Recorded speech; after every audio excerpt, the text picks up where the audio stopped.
Hello नमस्कार, मी सायली. आपल्या सगळ्यांचं स्वागत आहे माझ्या नवीन व्हिडिओमध्ये.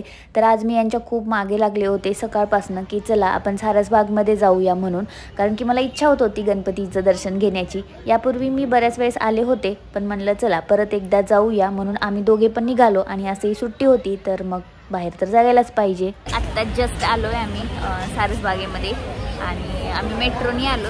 मग आल्याबरोबर थोडं 500 मीटरच्या अंतरावर आहे. माझे पाय दुखत होते म्हणून मी थोडंसं बसले. आज रविवारमुळे खूप जास्त गर्दी आहे. आधी दर्शन घेऊ आणि मग नंतर इकडे तिकडे बसूया किंवा बागेत फिरूया असं चालू आहे आमचं. तर आता दर्शन घेते. म्हणलं थांबलीच आहे तर व्लॉगमध्ये बोलून पण यावं, कारण की खूप जास्त गर्दी आहे. आवाज येईल का नाही माहिती नाही. तर चला.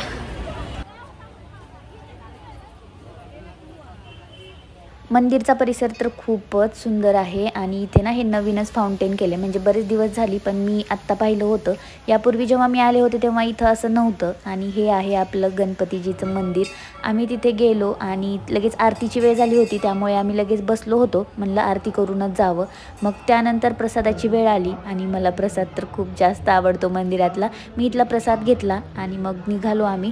तर मंदिराच्या बाहेरच ना एक कार्यक्रम चालू होता, म्हणजे कशाबद्दल होता मला ते नेमकं कळालं नाही, पण तिथं भजन किंवा गीत जे असतात ते चालू होती.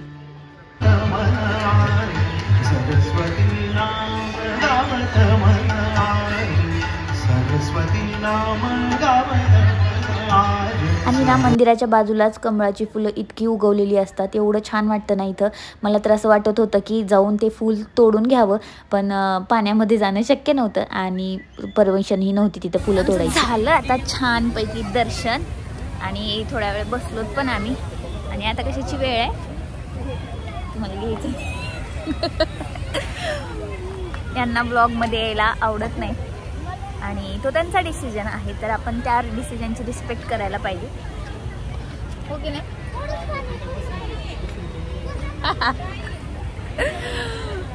कारण की त्यांचं असं आहे की त्यांना फोनमध्ये वगैरे हसायला आवडत नाही किंवा बोलायला आवडत नाही. मंदिरामध्ये फोटो काढायला परमिशन नव्हती, त्यामुळं गणपतीचं तर काही काढला नाही. मग येऊन बाहेर बसलो थोड्या वेळ आणि तिथे पण लाईट नव्हती म्हणून मग तिथे पण नाही व्हिडिओ केला. आता निघतोय तर आत्ता करते आणि आता भेळ खायची आहे.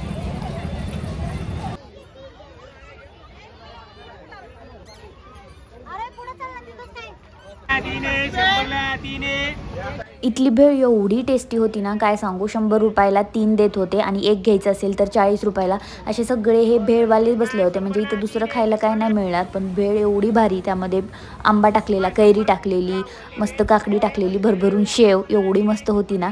तर मी ही एन्जॉय केली. आणि हे बघा, ते जे लेकरं खेळत होते ना वरती फेकून, त्याला काय म्हणतात मला माहिती नाही, पण कोणाचं तरी झाडावरती अडकलं होतं आणि ते छोटा मुलगा झाडावरती चढून त्याला हलवून हलवून पाडत होता. मग निघताना परत देवाचं दर्शन घेतलं आणि मग बाहेर असे स्टॉल वगैरे होते आणि मला सोबत ज्यूसचं पण सेंटर दिसलं. मग ज्यूस पिला मी तिथून आणि निघालो घराकडे. तर असा हा आजचा दिवस होता. Thank you for watching.